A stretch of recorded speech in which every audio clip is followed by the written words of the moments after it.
Hello everyone, very good evening and welcome back to our YouTube channel The Exam Cracker। NCERT class 6 history का 11th chapter नए साम्राज्य और नए राज्य, इसके बारे में हम आज की इस वीडियो में पढ़ेंगे। इससे पहले हम लोगों ने चैप्टर 10 तक कंप्लीट कर रखा है। अगर आपने वो वीडियोस नहीं देखी है तो उसको भी ज़रूर जाकर देखें, वो भी आपके CTET exam and other exam के लिए काफ़ी ज़्यादा महत्वपूर्ण है।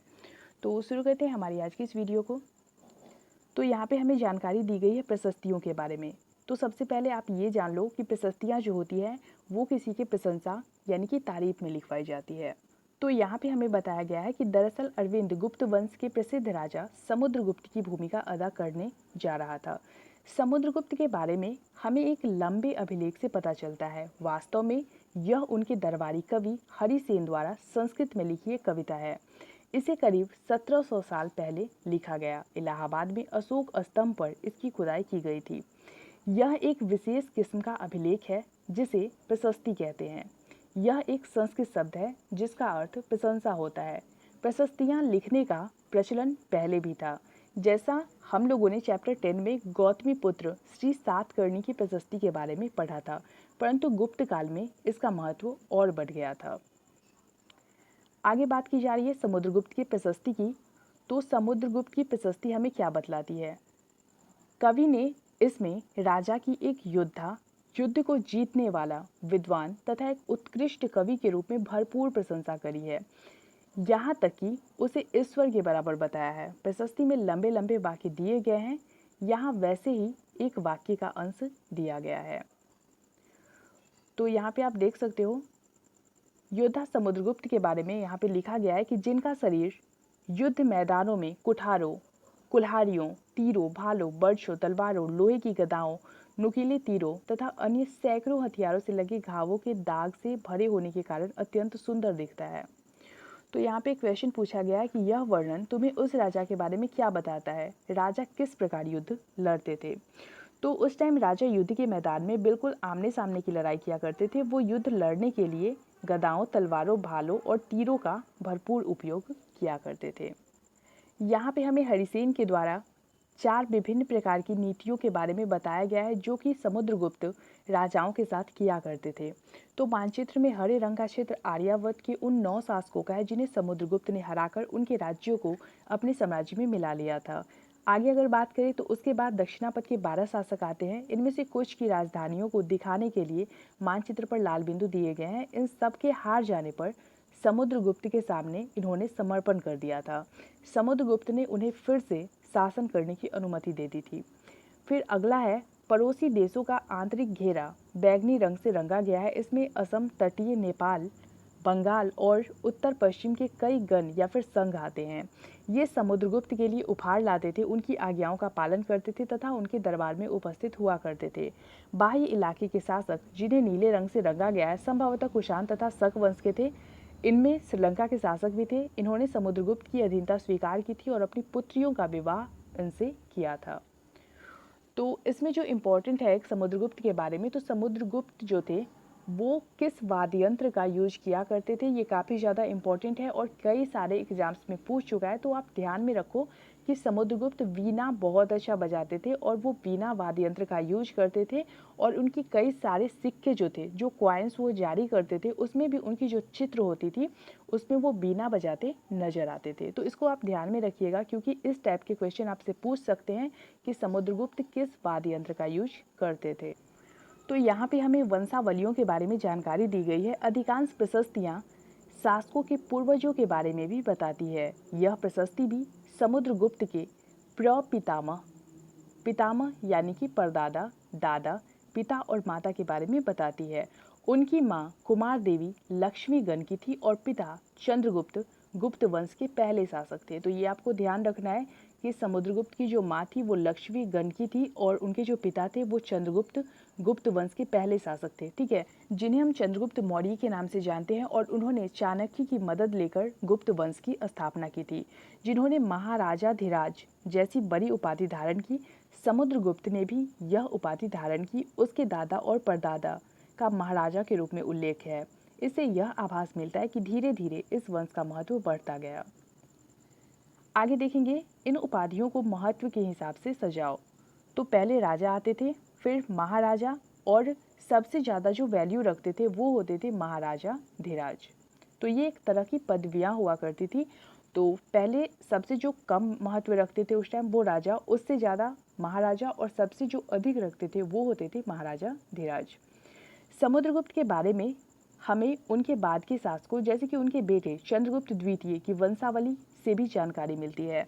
तो यहाँ पे थोड़ी सी बात चंद्रगुप्त द्वितीय के बारे में कर लेते हैं। तो चंद्रगुप्त द्वितीय जो थे, जिनको आप चंद्रगुप्त विक्रमादित्य के नाम से भी जानते हो, चंद्रगुप्त प्रथम जो है उनको चंद्रगुप्त मौर्य और चंद्रगुप्त द्वितीय जो है उनको चंद्रगुप्त विक्रमादित्य कहा जाता है।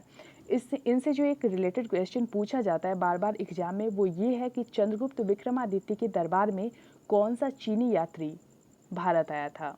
ठीक है, तो इसका जो आंसर है वो मैंने आपको पहले भी बताया था जब हम चैप्टर 8 कर रहे थे। तो उस समय जो तीर्थयात्री भारत आया था वो था फाहियान। तो ध्यान में रखिए, और वो भी 1600 साल पहले। तो ये भी ध्यान में रखिएगा, फाहियान कितने वर्ष पहले आया था, तो फाहियान 1600 साल पहले आया था। बात करें अगर वेनसांग की, तो वो जो था जिसे स्वेनतांग भी कहा गया है कहीं कहीं, तो स्वेनतांग या फिर वेनसांग आप कहें, तो वो हर्षवर्धन के टाइम में भारत आया था।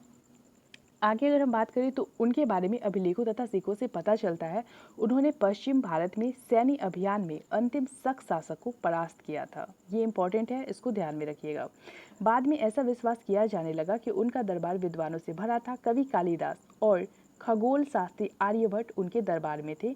इनके विषय में जानकारी अध्याय 12 में मिलेगी।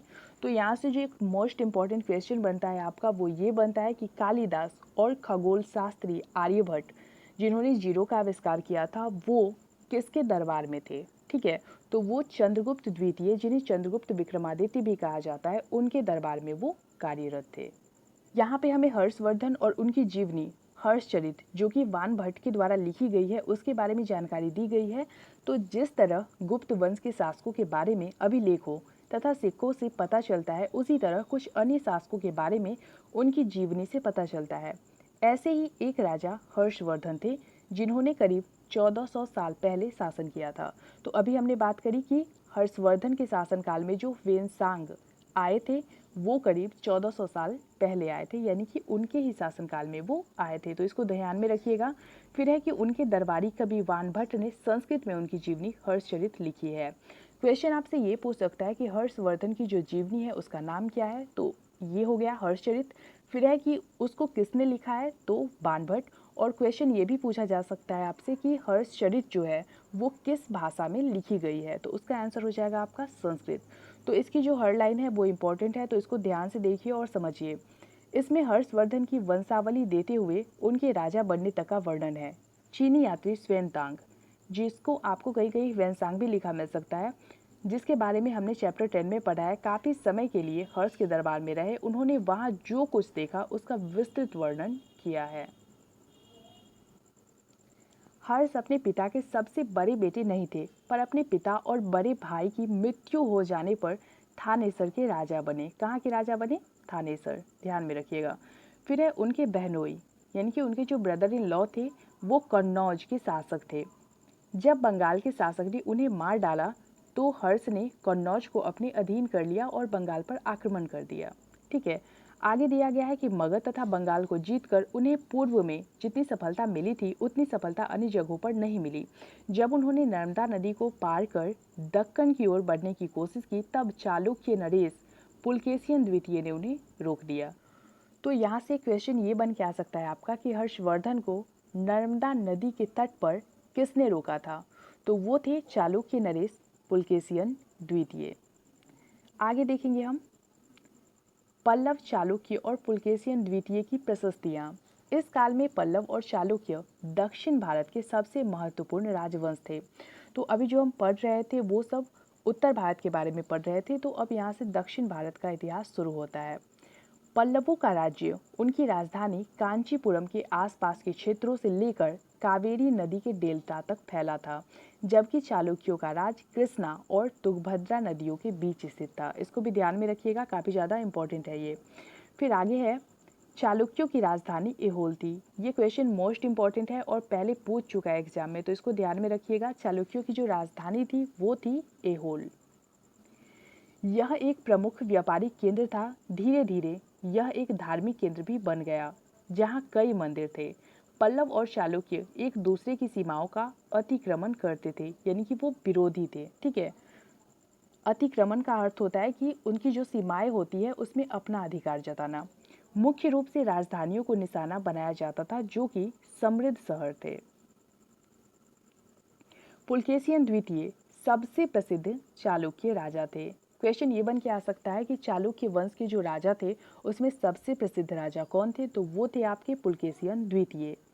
एक पुलकेशियन प्रथम है, वो नहीं थे, पुलकेशियन द्वितीय थे। तो ध्यान में रखिएगा और अच्छे से याद रखिएगा कि पुलकेशियन द्वितीय, सिर्फ पुलकेशियन रहे तो टिक नहीं करना है आपको।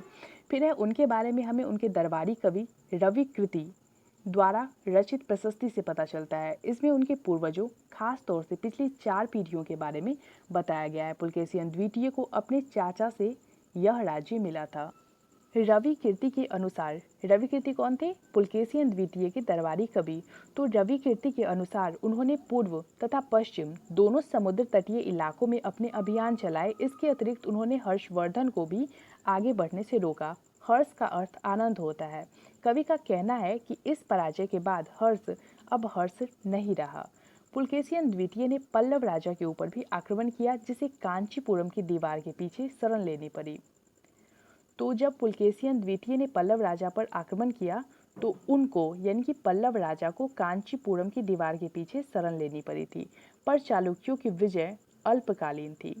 लड़ाई से दोनों वंश दुर्बल होते गए। पल्लवों और चालुक्यों को अंततः राष्ट्रकूट तथा चोल वंशों ने समाप्त कर दिया। इसके बारे में तुम कक्षा 7 में पढ़ो। तो पहले के राजाओं की तरह इन राजाओं के लिए भूमि कर सबसे महत्वपूर्ण बना रहा।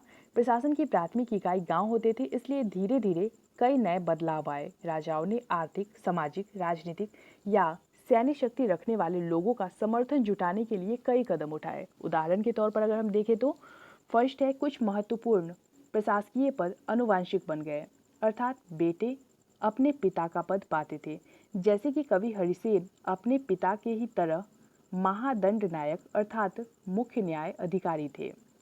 फिर सेकंड जो था वो था कि कभी कभी एक ही व्यक्ति कई पदों पर कार्य करते थे। जैसे कि हरिसेन एक महादंड नायक होने के साथ साथ कुमार अमात्य अर्थात एक महत्वपूर्ण मंत्री तथा एक संधि विग्रहक अर्थात युद्ध और शांति के विषयों के भी मंत्री थे। इंपॉर्टेंट है, इन सबको ध्यान में रखिएगा।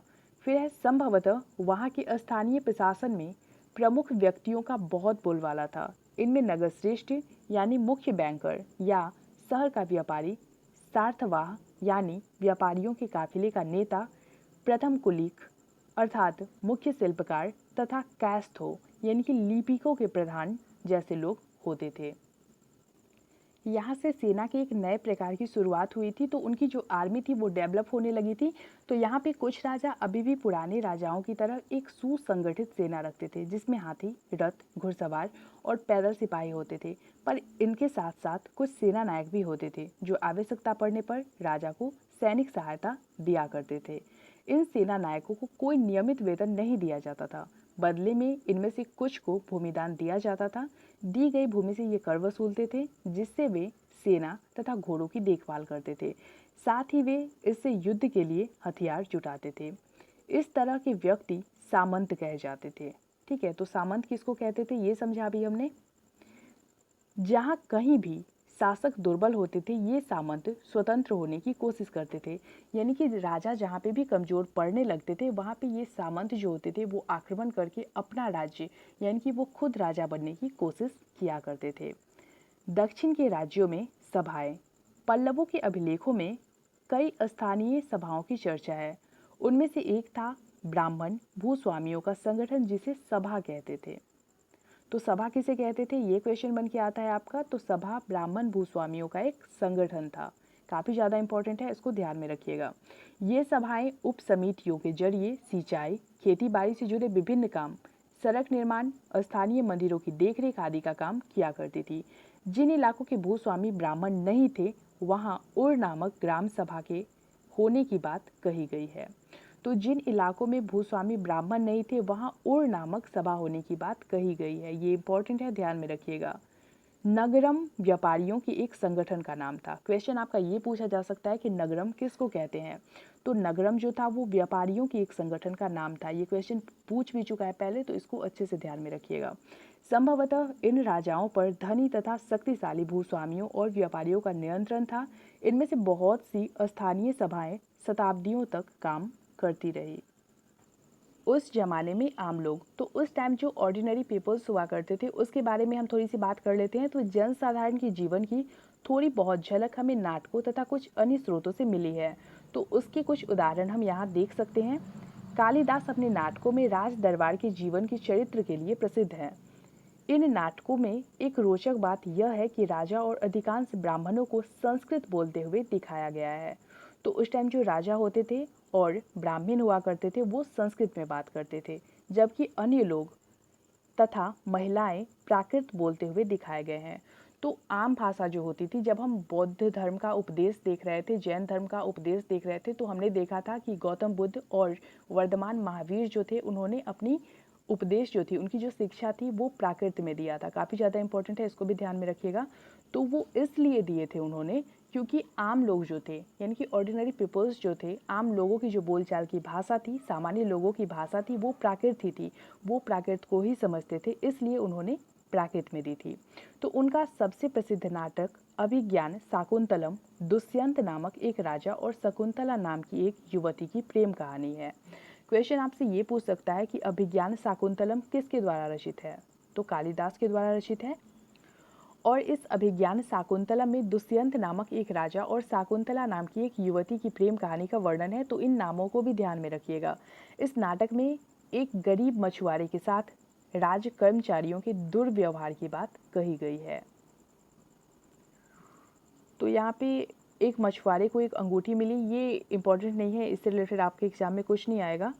तो यहाँ पे क्वेश्चन पूछा गया है कि एक प्रसिद्ध व्यक्ति का नाम बताओ जिसने प्राकृत में उपदेश दिए, और एक राजा का नाम बताओ जिसने प्राकृत में अपने अभिलेख लिखवाए।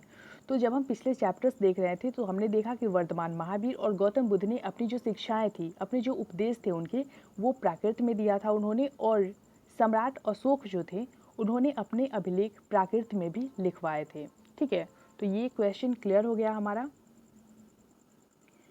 चीनी तीर्थयात्री फासियन का ध्यान उन लोगों की दुर्गति पर भी गया जिन्हें ऊंचे और शक्तिशाली लोग अछूत मानते थे। इन्हें शहरों के बाहर रहना पड़ता था। वे लिखते हैं कि अगर इन लोगों को शहर या बाजार के भीतर आना होता था तो सभी को आगाह करने के लिए ये लकड़ी के एक टुकड़े पर चोट करते रहते थे। यह आवाज़ सुनकर लोग सतर्क होकर अपने को छू जाने के या किसी भी प्रकार के संपर्क से बचते थे। एक जगह बाणभट्ट द्वारा अभियान पर निकली राजा की सेना का बड़ा सजीव चित्रण किया गया है। तो यहाँ हमें नीचे दिखाया गया है राजा की सेना उस टाइम किस तरह से निकलती थी। तो राजा की जो सेना हुआ करती थी वो बड़ी मात्रा में साजो सामान लेकर यात्रा करते थे। इसमें हथियारों के अतिरिक्त रोजमर्रा के उपयोग में आने वाली चीजें जैसे कि बर्तन, असबाब, जिसमें सोने के पायदान भी शामिल है, खाने पीने की सामान और फिर विभिन्न प्रकार की चीजें शामिल होती थी। ये सारी चीजें ठेले गाड़ियों या फिर ऊँटों तथा हाथियों जैसे सामान ढोने वाले जानवरों की पीठ पर लादकर ले जाया करते थे। इस विशाल सेना के साथ साथ संगीतकार नगाड़े, बिगुल तथा तुरही बजाते हुए चलते रहते थे। रास्ते में पड़ने वाले गांव वालों को उनका सत्कार करना पड़ता था। वे दही, गुड़ तथा फूलों का उपहार लाते थे तथा जानवरों को चारा भी देते थे। वे राजा से भी मिलना चाहते थे ताकि अपनी शिकायत या कोई अनुरोध उनके सामने रख सके। पर ये सेनाएं अपने पीछे विनाश और विध्वंस की निशानी छोड़ जाती थी। अक्सर गांव वालों की झोपड़ियां हाथी कुचल डालते थे और व्यापारियों के काफिलों में जुटे बैल इस हलचल भरे माहौल से डरकर भाग जाते होंगे। बाणभट्ट लिखते हैं कि पूरी दुनिया धूल के गर्त में डूब जाती थी। तो यहाँ पे क्वेश्चन पूछा गया है कि सेना के साथ लाई जाने वाली चीज़ों की सूची बनाओ। तो अभी हमने देखा। और फिर है कि ग्रामवासी राजा के लिए क्या क्या लेकर आते थे। तो वो लाते थे दही, गुड़ तथा फूलों का उपहार। क्लियर होगा। तो यहाँ अन्यत्र में अरब देश के बारे में जानकारी दी गई है। वहाँ पर उस समय इस्लाम धर्म का उदय हुआ था। तो लगभग 1400 साल पहले पैगंबर मोहम्मद ने अरब में इस्लाम नामक एक नए धर्म की शुरुआत करी थी। ईसाई धर्म की तरह इस्लाम ने भी अल्लाह को सर्वोपरि माना था। तो जैसे कि ईसाई धर्म में जीसस को सर्वोपरि मानते हैं, उसी तरह इस्लाम में अल्लाह को सर्वोपरि मानते हैं। उनके बाद सभी को समान माना गया है, यानी कि अल्लाह सर्वोपरि है, बाकी के सब उसके बाद है। और यहाँ इस्लाम धर्म के पवित्र ग्रंथ कुरान का एक अंश दिया गया है। तो ये उतना इंपॉर्टेंट नहीं है, इससे रिलेटेड आपसे नहीं पूछेगा।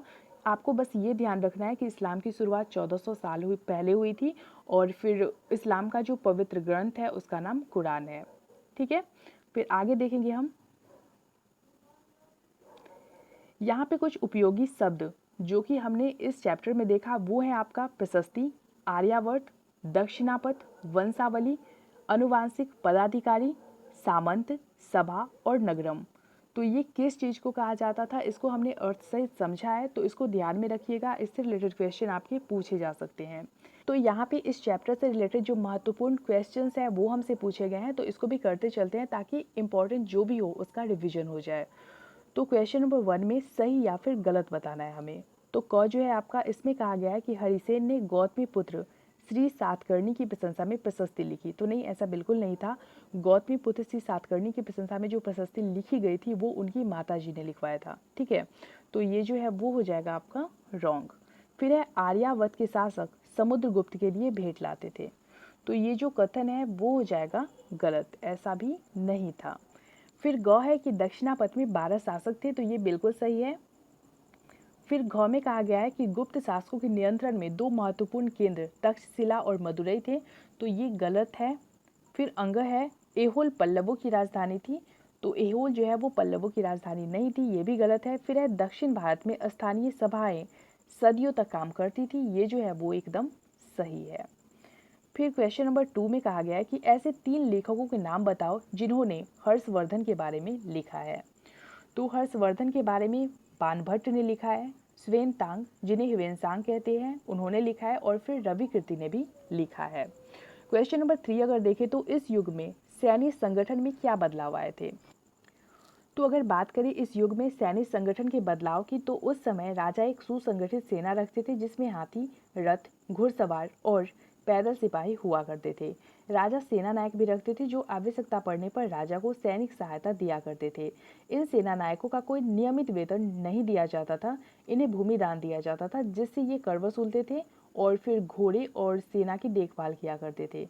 ये सेना नायक सामंत कहलाते थे और जहाँ भी शासक दुर्बल होने लगते थे, कमजोर पड़ने लगते थे, ये स्वतंत्र होने की कोशिश करते थे, जैसा कि हमने अभी पढ़ा है। क्वेश्चन नंबर 4 है कि इस काल की प्रशासनिक व्यवस्था में तुम्हें क्या क्या नई चीजें दिखती हैं। तो अभी हमने पढ़ा था कि पहले प्रशासन की जो प्राथमिक इकाई हुआ करती थी वो गांव होती थी, लेकिन धीरे धीरे कई बदलाव आए। राजाओं ने आर्थिक, सामाजिक, राजनीतिक या फिर सैन्य शक्ति रखने वाले लोगों के समर्थन जुटाने शुरू कर दिए थे।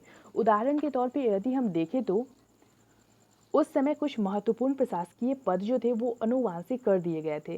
जैसा कि हमने देखा कि कवि हरिसेन जो थे वो अपने पिता की तरह ही महादंडनायक अर्थात मुख्य न्याय अधिकारी बन गए थे। और फिर कभी कभी एक ही व्यक्ति को कई पदों पर कार्य करने दिया जाता था, जैसे कि हरिसेन महादंडनायक होने के साथ साथ कुमारामात्य यानी कि महत्वपूर्ण मंत्री तथा एक संघी विग्रहक यानी कि युद्ध और शांति के विषयों के जानकार और मंत्री भी थे।